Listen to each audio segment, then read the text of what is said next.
are day 10, 75 hard. Yeah. Give us another update. Everybody wants to know. You're doing your 4:30 workouts now, so Yeah. there's that. I was a little sick this week, so it was hard, but I did a lot of walking because I didn't want to stress my body too much. So I'm kind of tired of walking, which I never thought I'd say. But I'm feeling better, feeling good.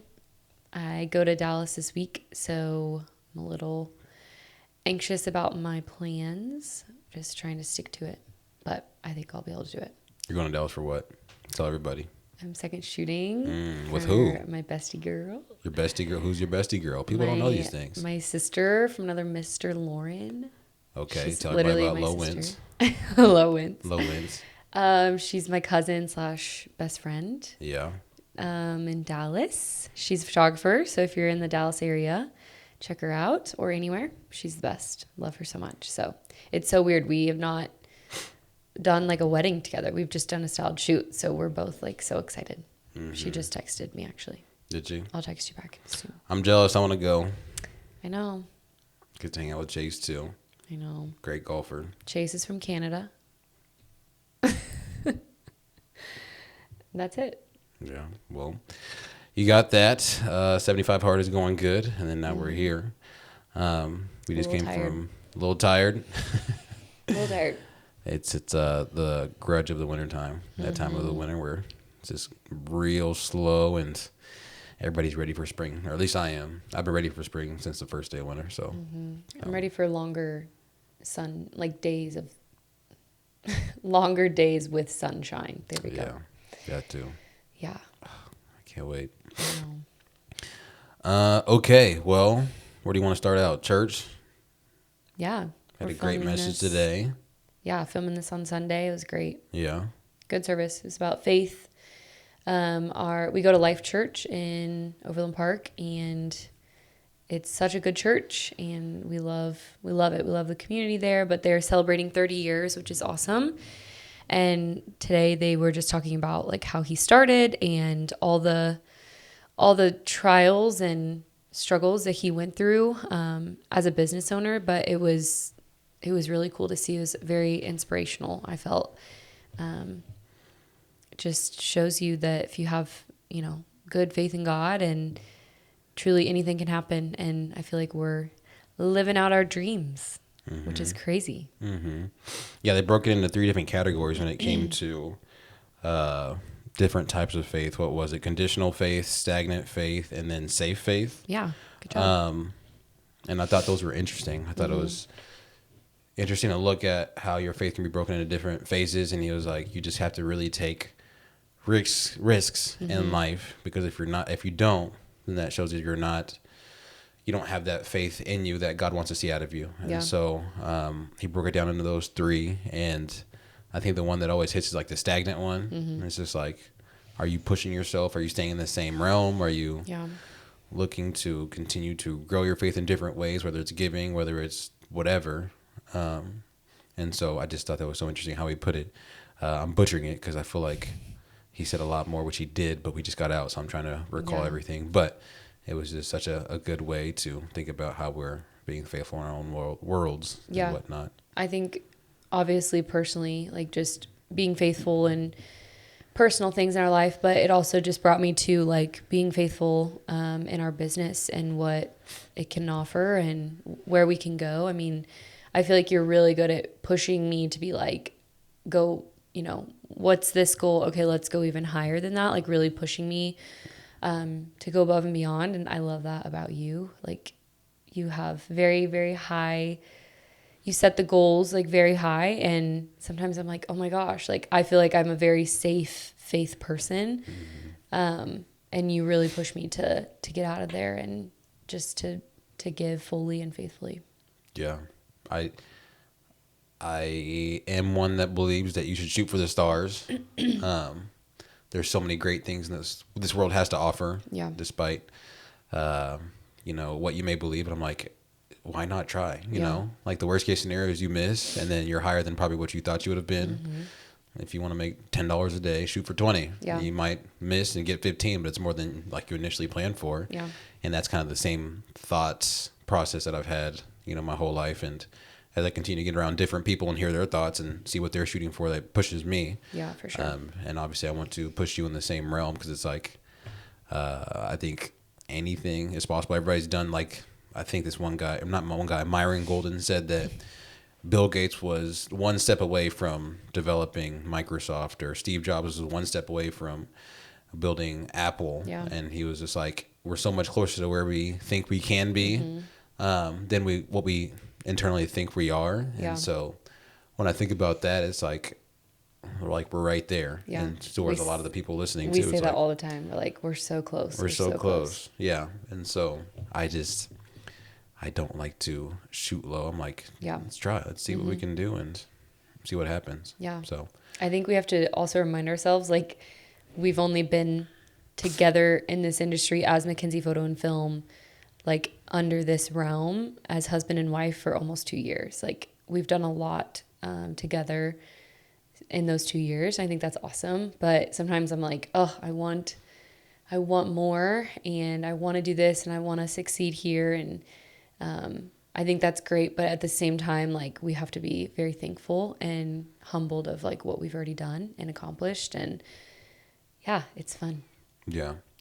To go back to the giving piece of it, I think when I think about last year, about how we gave, obviously tithing and giving like that, those are, pretty self-explanatory. But, Yeah. The weddings that we did a giveaway last year. And sometimes I forget. Yeah. But, we gave away 2 weddings last year. And, we used, what God has given us in our talents. And Yeah.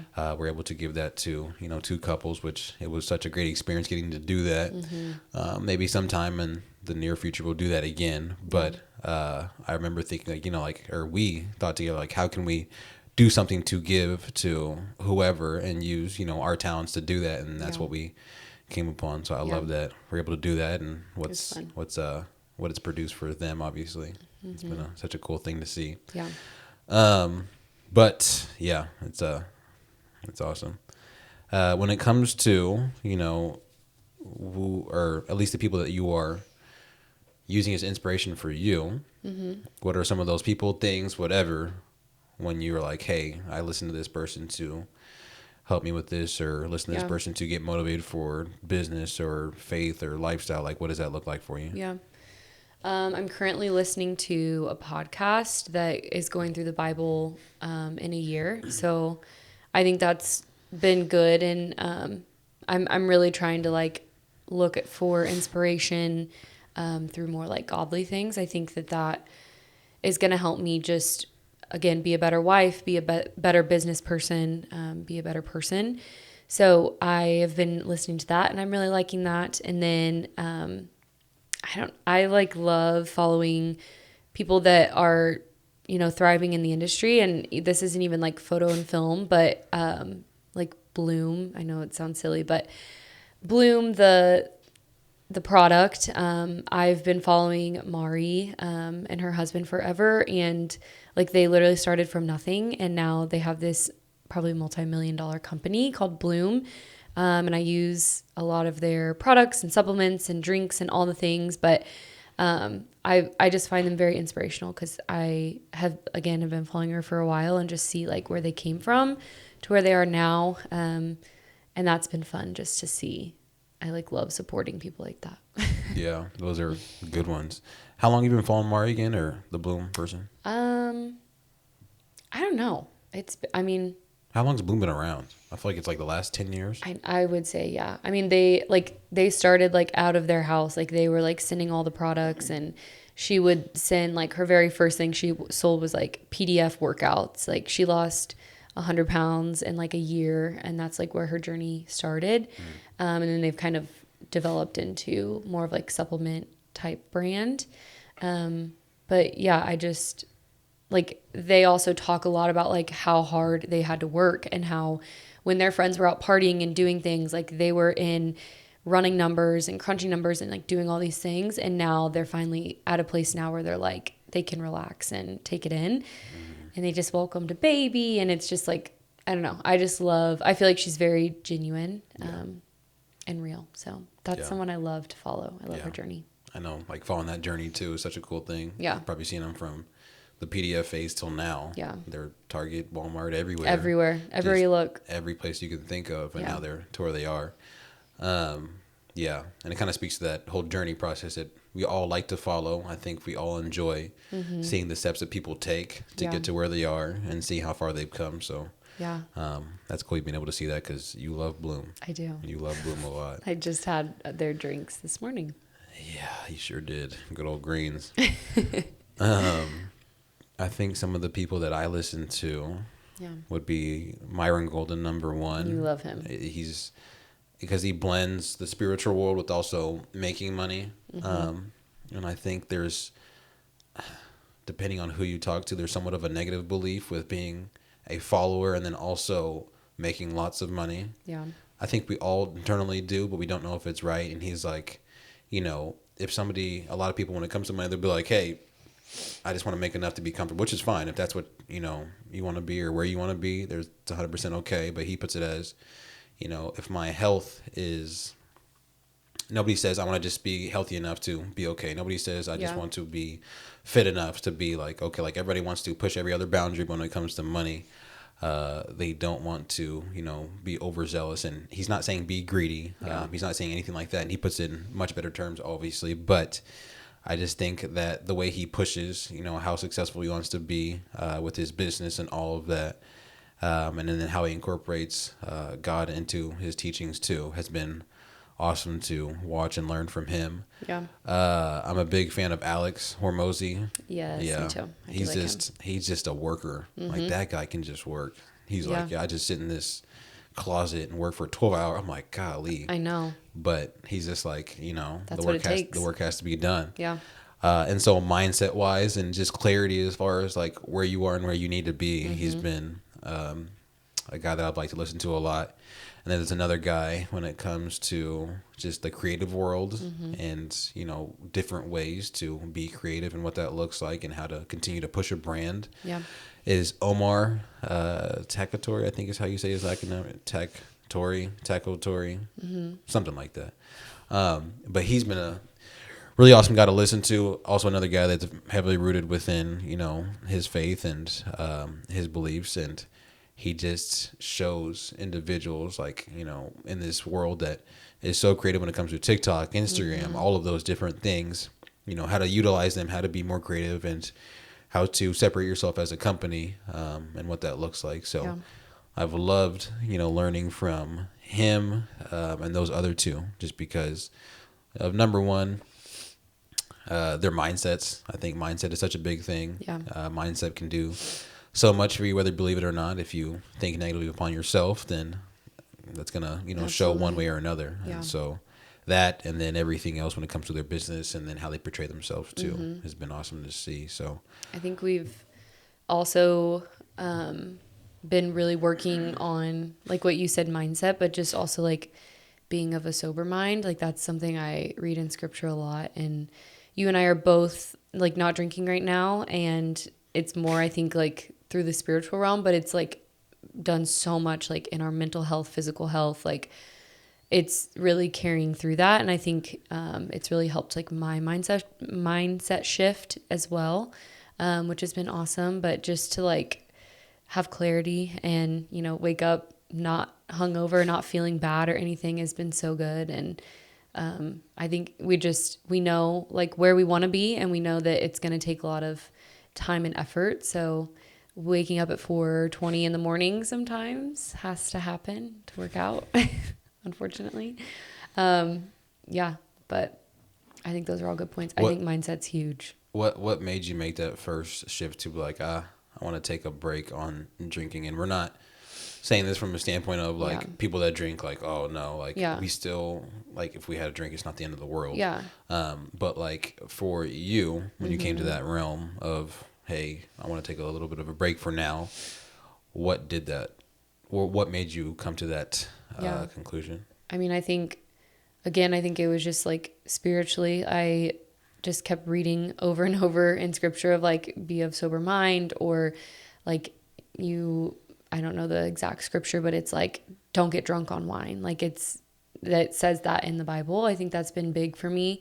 But also just fueling my body has been huge. I'm doing 75 hard, and that's been great. But just knowing like the things that alcohol does to your brain, to your mind, to your body has really like kind of educating myself on that has been like, what am I doing? Like, what's the point type thing?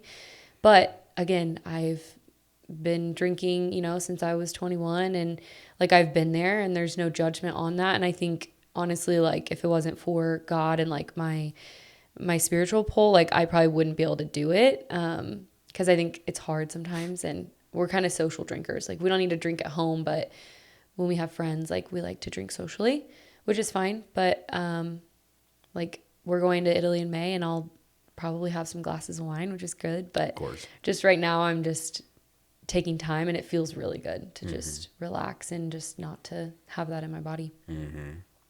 Also, it only takes like 1 or 2 drinks now for me to like wake up the next day and be like groggy. No, literally. It's not even like I'm hungover or anything like that. It's just like I know. Just the feeling of like everyone's like, oh, just wait till you get older. I'm like, I'm not even 30 yet, and I'm feeling just like gross. Like for a whole day, I'm like, yeah, this is not worth it. Yeah, or like you're like not mentally as sharp. Yes, like I can just that's a tell big like one. it takes me a lot more brain power. Yeah. To do like simple things rather than how it usually is. So I haven't drank the day before. Yeah. And so. And like what it does to your muscle, like it's in your bloodstream for so long, and like you literally did you can't. learn about that? Yeah. Yeah. You can't build muscle for like 72 hours or something. I'm surprised you didn't say Mind Pump is on your. Yes, I do love. You Mind love Pump. Mind Pump. I do love Mind Pump. Who showed you Mind Pump? You did. You're welcome. Sometimes I don't like telling people I like Mind Pump, but at Why? the same time, I feel like it's empowering. They were Yeah, educational. They're educational when it comes to the so fitness world. educational. I Yeah. love them.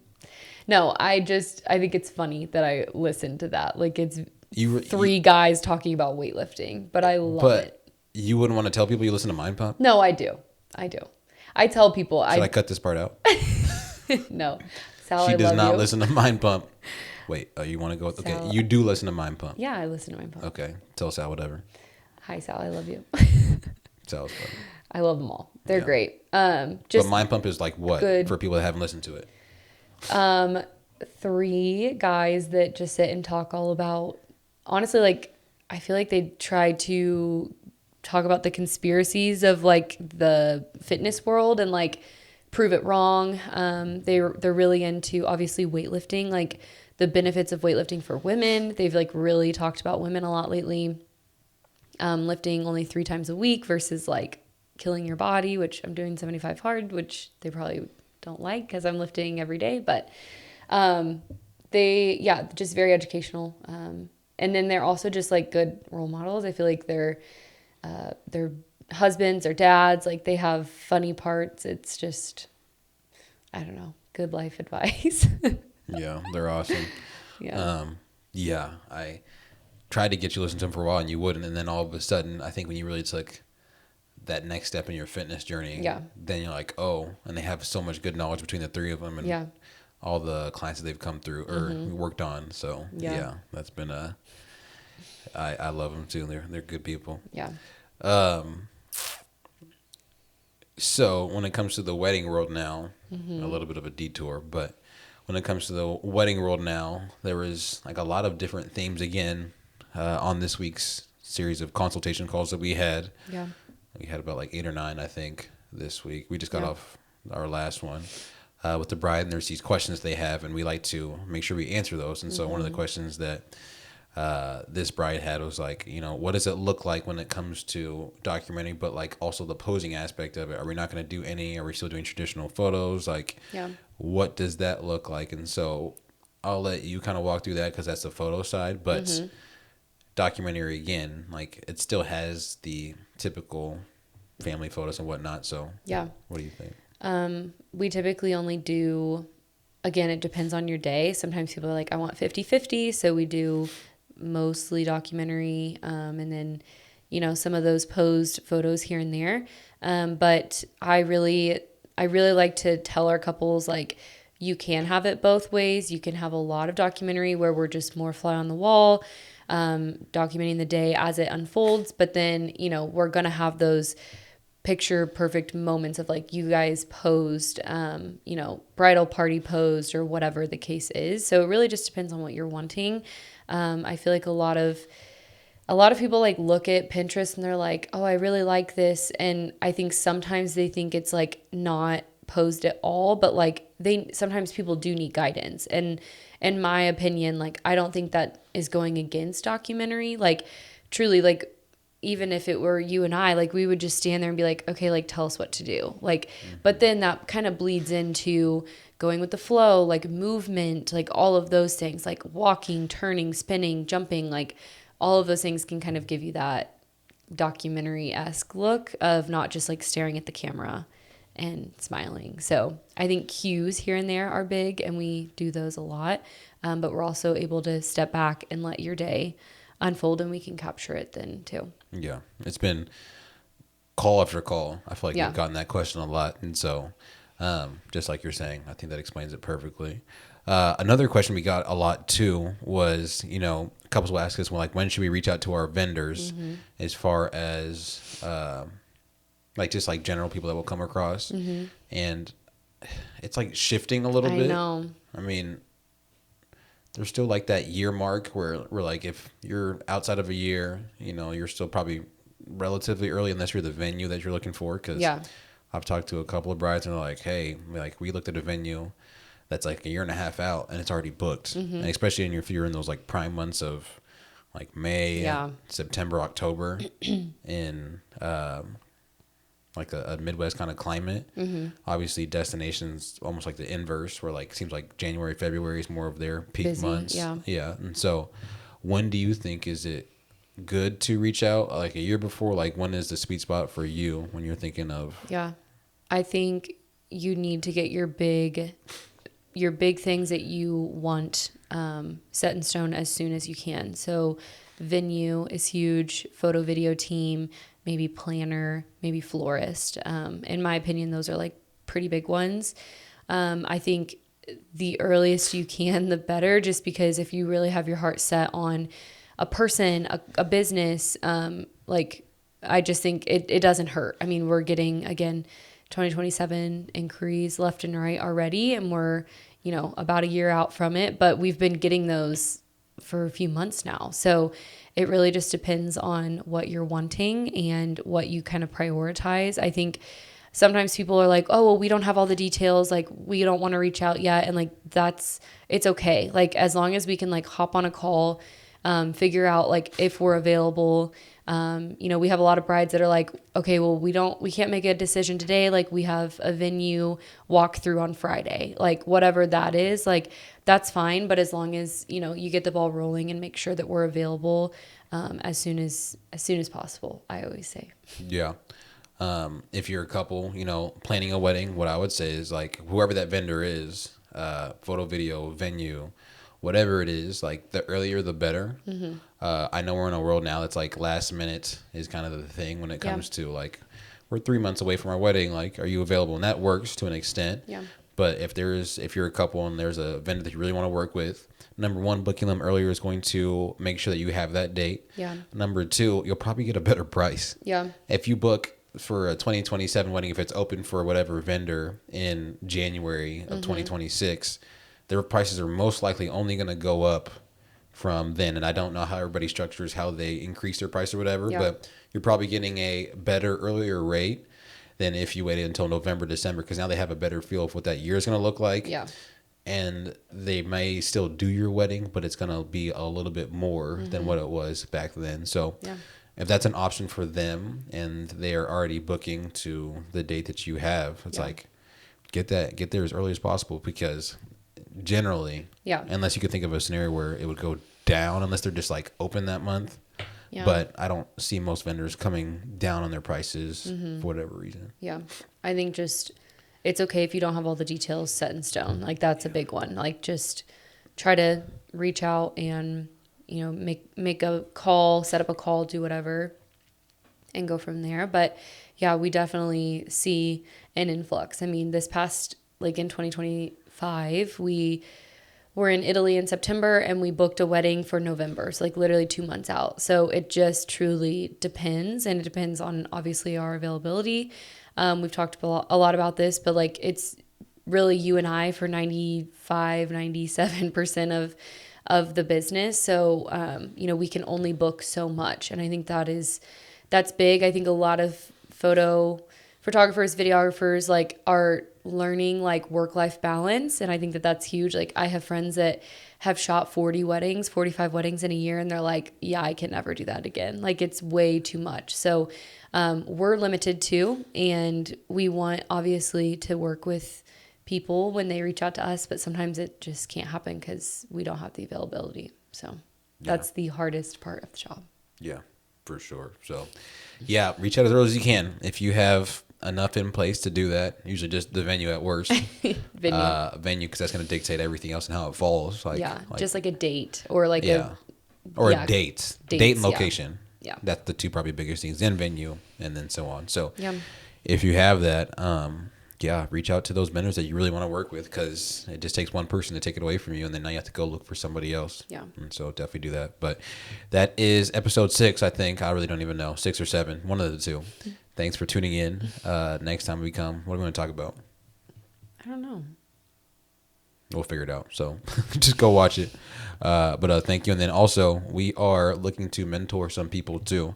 If you've watched this long, and if you are wanting to be mentored, whether you're photo, video, or both, reach out to us. We are probably going to take 2 or 3 people at most. Yeah. I would assume, with the time that we have. It's probably going to be relatively cheap. We're not trying to make a whole bunch of money. We're just trying to see, how we fit in that world, what it looks like, and then how that can grow. And so you would be lucky enough to do it at a relatively low price, and then we can get to know each other, help you out, and then go from there. So DM us, email us, and then we can go from there. But thank you for tuning in. See you later.